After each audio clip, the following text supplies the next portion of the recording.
welcome to the Get a Six Figure Job You Love and Thrive podcast and YouTube channel. This is episode 227, 4 unexpected ways to prepare for an interview or an important meeting. Stay tuned. All right, so the expected ways that someone would tell you to prepare for a meeting are, I Googled them. They're going to be normally something like research the people that you're meeting with, see if you have anything in common with them, or research the company, read the website, do this, do that, right? It's like very generic stuff that people are going to tell you to do. So in this video, I wanted to do something totally different. That's not what I'm going to tell you to do. All that stuff is good, but it's not what I'm going to talk about today. Okay. So the first thing is relieving the pressure off yourself. So if you have an interview, you have an important meeting coming up, I want to talk about it in both senses because an interview is an important meeting, but maybe you have a presentation at work or something. And this is a fear a lot of my clients have. They're afraid they're going to speak up and do it wrong or something. Same with the interview. You're afraid you're going to answer something and you're going to answer it wrong or something, right? So the first thing is to take the pressure off. So there's a few ways to do that. And first I'll address in an interview how you take the easiest way to take the pressure off is by having other things happening. So you can create other things happening, other irons in the fire, other balls in the air, other people you're going to be talking to by simply reaching out to a bunch of people, right? You can do a blitz. You can say, hey, I'm going to reach out to my past coworker. I'm going to set up a meeting with my old manager. I'm going to set up a meetup with 3 of my friends. I'm going to set up a little thing at the gym or something. Like you can set up things that are totally within your control to gather people in your life together. And that will just tell your brain immediately, I have other things going on, so everything is not riding on this one interview. Okay. And that itself will relieve the pressure. I can't tell you how many times I have clients who will ace an interview because they have 2 or 3 other interviews already scheduled. Right. So you can create that momentum for yourself by doing a blitz and starting to create that for yourself. Okay. So that's one way to release the pressure. If it's like an important meeting and you're going in there and you're afraid you're going to say something wrong or you're not going to have an answer to a question or whatever, a great question to ask yourself here is, if that worst case scenario happened, what would I do? Right. And you're always going to have an answer. And if you don't, your brain is going to think about it and you're going to come up with an answer, and then you can relax. You can be like, okay, well, if that does happen, then I will do this. If this happens, I will do this, right? And which leads me to my next point, which is get into curiosity mode. Curiosity mode is very, very powerful. So this is the second thing. You want to get into curiosity, whether this is going to be an interview or an important meeting. Getting into curiosity will never fail you. Okay. Even if it's just going into a difficult conversation with somebody to talk about something that's difficult to bring up, getting into curiosity will never fail you. Here is why. First of all, you take the focus off yourself when you get curious about the other person, right? That happens right away. And when you start to get curious about the other person, their wants, their needs, their motivations, it kind of diffuses anything that could be perceived as judgment towards you, right? So I remember I had this awesome leader that I worked with, and he was presenting something that was kind of controversial that not everybody was going to agree with. And he knew this. He was presenting it, and I'm sure he was nervous about it. And so people brought up questions. They said, well, what about this? What about that? Have you thought of this? And so he addressed however he could. After he addressed it, he would say, I appreciate that. And please tell me what your concerns are, right? He would always ask for their concerns. And that opened up, I noticed by observing, it opened up a lot of really healthy discussion, right? Because they would say, well, I'm concerned about this. I'm concerned about this. And then he could start thinking, okay, how can I ease their concerns, right? And this is not something that I recommend in an interview. This is more like a meeting, because sometimes where you're talking with coworkers who you've already established, you have a relationship with, they know you, you're coming to an agreement. In an interview, I don't recommend you ask what their concerns are because they probably won't tell you. They don't know you well enough. It's just awkward. They're going to be like, no, I don't have any concerns. I'll let you know. Like, no, like if someone asked me that and I just met them, I wouldn't tell them my concerns. I might I don't know that I would know to tell them or how I would voice them, right? There's different places to address or to use different tools, but the curiosity comes in handy in either place. And the way that you use it differently in an interview than in a meeting is, in the interview, you would say something like, what is a day in the life like of this position? And that comes from a curiosity of, Will I even like it here? That curiosity is for you. It's to say, I don't even know if I want this yet. I'm not really sure. I'm still making a decision here. So I'm going to get curious and ask some questions to see if I think this is going to work for me. Right. And so that's a great question to ask is what is a day in the life of this position? Right. And if they ask you, what's your 5-year plan or what do you think you'll be up to in 5 years? You can say, I'm interested to know what you think the plan would be for somebody who's in this role in 5 years. If they stayed in this role and they were really committed to excellence in this role, what would their trajectory be?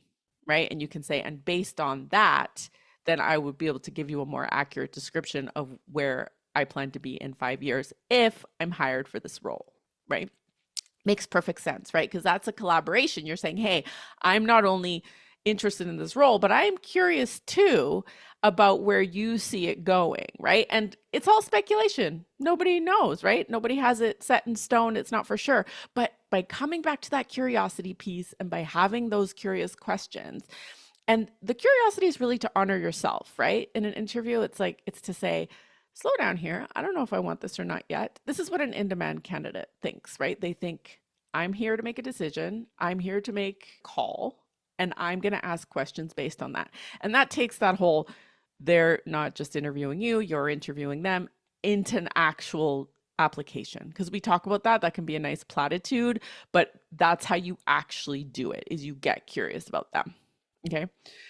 All right. So the third one is telling yourself some affirmations that are going to calm your nervous system down. Okay. So whether that's for an interview or for an important meeting. Okay. And these are going to be unique to each person. Okay.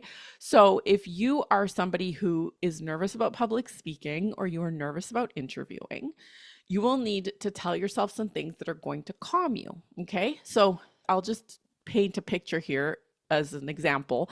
Somebody who's really nervous about an interview or an important meeting, they're going to probably start catastrophizing, which is a word for imagining the worst case scenario, playing out the worst case scenario.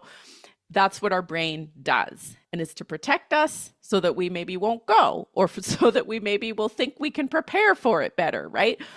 But I want to help you use it to your advantage. So if you are catastrophizing and you say, okay, what if they don't like me? What if they don't resonate with what I say? What if I freeze during the time I have to answer? I want you to ask yourself, okay, say that happens. What would I do next?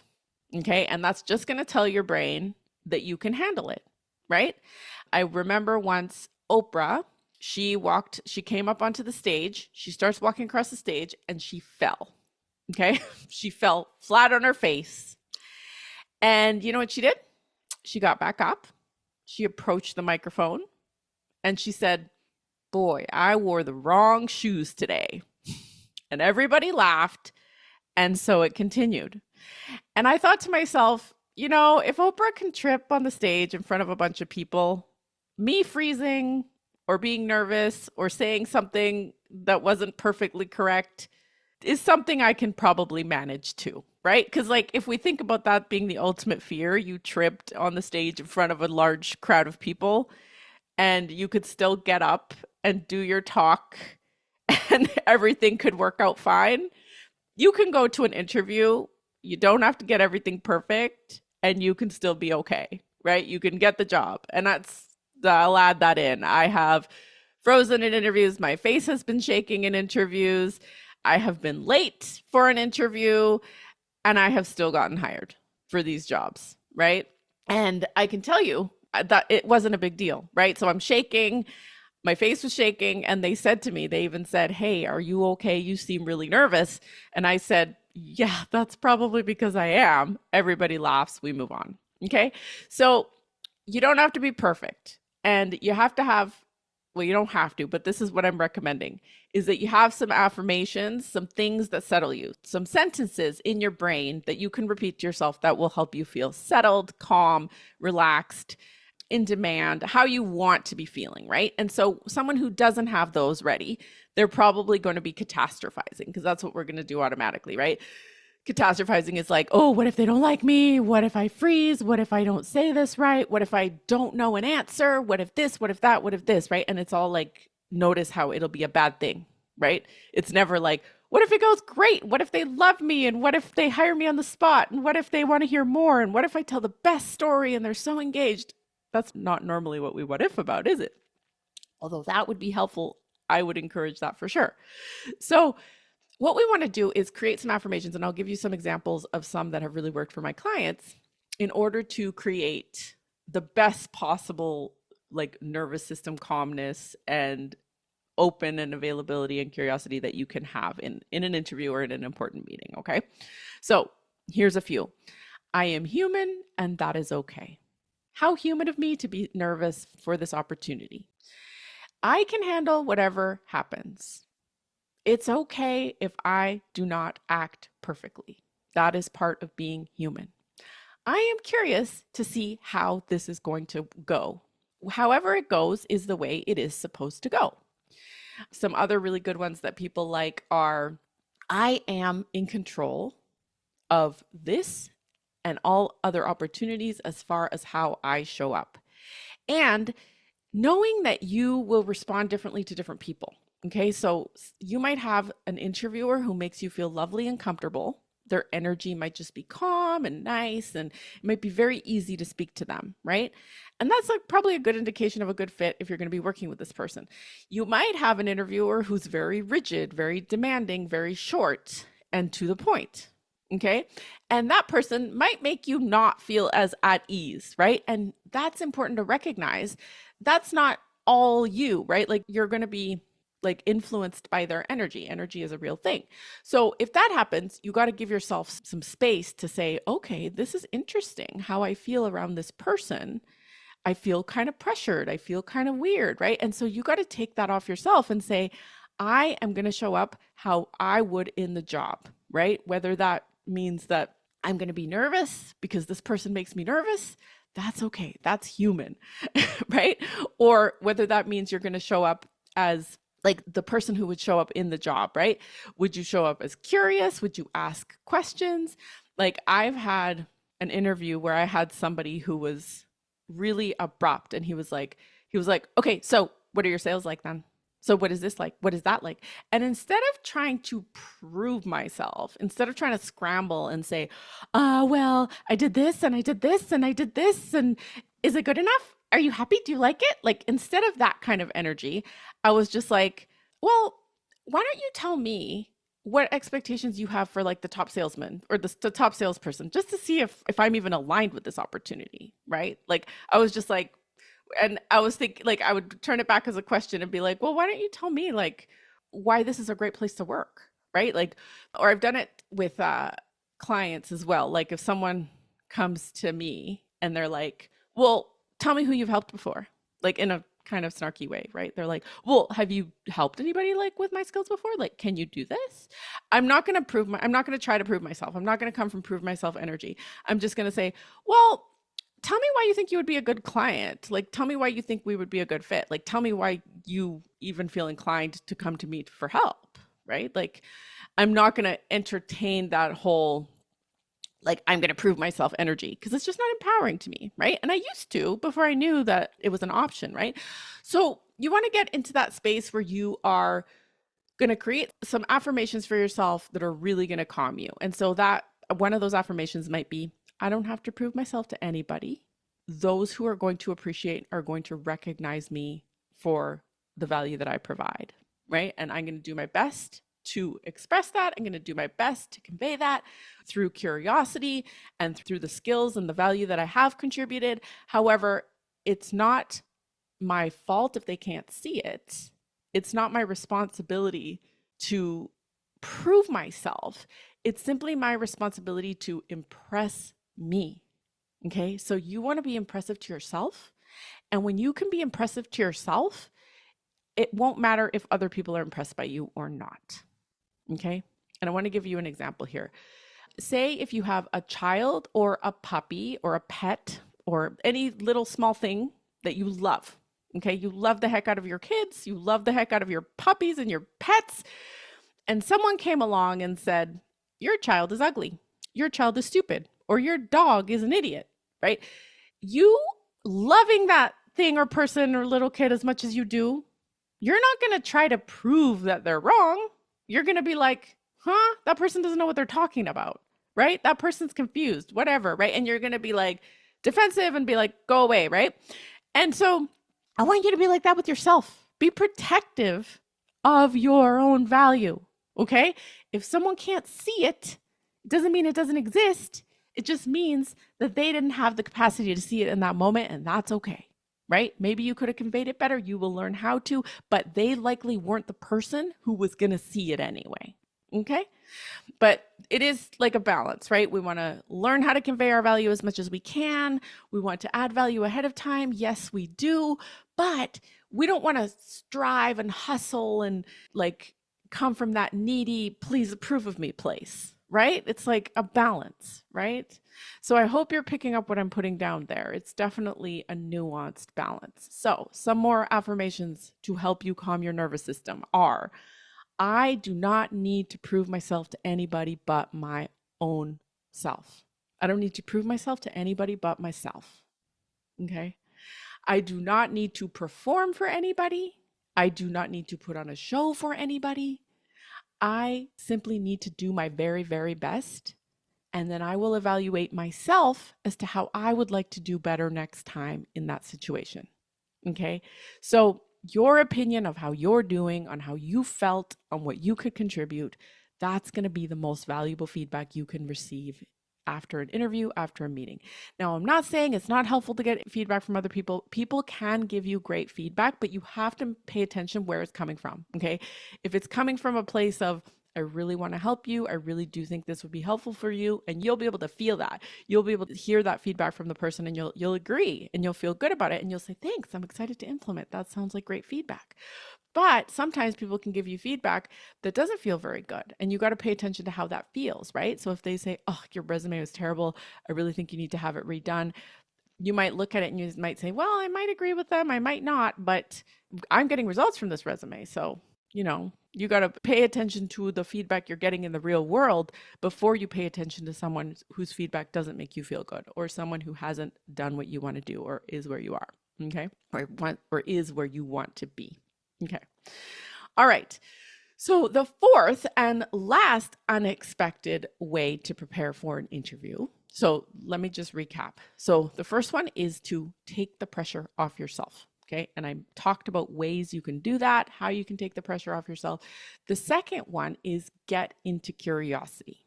Okay. The third one is create some affirmations that calm your nervous system. Okay. And you can use some of the ones that I've mentioned here, or you can create some of your own. You can definitely make sure that you are going into it with some idea of how you want to intentionally think and feel, knowing that you might meet people that kind of give you a different vibe, which is okay. That's just something that you'll need to recognize. Okay. The fourth and final way, the unexpected way to prepare for an interview or an important meeting, is to have your own back. Okay. And we talk a lot about having other people's backs and how, you've got your friends back, or you've got your coworkers back, they've got your back, but we don't talk about having our own backs. Okay. So having your own back is deciding ahead of time how you will talk to yourself after the meeting or the interview is over, regardless of the results you get. A major breakthrough I had was I'm not actually afraid of getting a negative outcome. I'm not actually scared of that. What I'm scared of is how I'm going to talk to myself after, if the negative outcome does occur, right? So I've just been invited to do my first in-person speaking gig coming up in 2025 for the Canadian Marketing Summit that is here in my hometown. It's a really big marketing summit, and I'm going to be speaking in front of hundreds of people. And while I'm really excited about this, I'm also really nervous about it. And how I have my own back through this is because my brain will do the same thing that I was saying in the beginning brains will do, right? My brain started saying things like, What if you don't have a good speech? What if you don't know what to say? What if it's not interesting enough? What if all the other speakers are way better than you? What if you freeze on stage? What if you shake? What if you are so nervous and it's really noticeable and everyone's nervous for you? Like my brain will come up with that stuff, right? And so I consciously decide to have my own back, and this is how I do it. I will say to myself, congratulations for accepting something that is going to push you out of your comfort zone. First of all, because I could have said, no, I'm not available to do that speaking opportunity and self-sabotage myself because I was nervous that this stuff was going to happen, right? So I tell myself, good job for accepting something that was out of your comfort zone and for going for it, right? Two, I'm going to say, I'm going to do everything I can to prepare myself mentally and prepare the best possible talk I can to give as much value as I can. Okay, I'm going to say that to myself. And whatever happens, I promise I will have my own back. Whatever happens, I promise you I will be proud of you. And I say that to myself in the mirror. And I say, no matter what happens, whether you freeze, whether you fall in front of a bunch of people, I will still be proud of you for doing it in the first place. I'm proud of you for doing something scary. I'm proud of you because this is a huge up level and it's going to get easier. I'm proud of you because you are going to learn from this regardless of what happens. You are probably going to see things you can do better next time, and that's good. And how human of you to be nervous. And I've got you regardless of what happens. So that's the self-coaching I would give myself and have been giving myself and have my own back for this important event coming up in January 2025, which I will put the link in the show notes if you're interested. I don't know if I have local listeners or anybody who knows about this, but you're welcome to purchase a ticket and attend and hear me speak. And there's going to be lots of other great speakers there as well. I don't think it'll be available online, but I think that they are going to do a video recording, so I'll be able to post that and share that. So amazing. That is how you have your own back. And that is number 4. And I would argue that one of the most important things is having your own back, because once you learn how to have your own back, you will be able to do things that will move you forward in quantum leaps exponentially. Okay. And part of me considered saying, I'm not ready for this. I don't think I can do this. Right. And potentially I did sabotage myself this year. I broke my ankle and I was invited to do a TV segment on on the global news. It was called The Wealthy Life. And I was invited to come and do that TV segment on the show called The Wealthy Life. And I broke my ankle and didn't go because I was like, you know what? I'm in a cast. I don't want to have to be walking and hobbling around on crutches on the stage. And I think back to this and I'm like, I could have still done it. They still really wanted me to do it, but I backed out because I was telling myself that these were good excuses. They were good reasons to not go. And I could have still gone. I could have had the broken ankle and I could have still gone. So brains try to keep you safe. They will try to make excuses so that you can stay safe in your comfort zone. So learn from my mistakes and don't stay in your comfort zone longer than you have to, because it just postpones your dreams. All right, those are the 4 unexpected ways to prepare for an interview that I can probably guarantee you haven't heard them in other places unless you listen to like mindset coaches. But I very much hope that they are unique and that they were incredibly helpful for you today. I appreciate you being here. Thank you so much for listening to my podcast, tuning into this video, and I will see you next week. Bye-bye.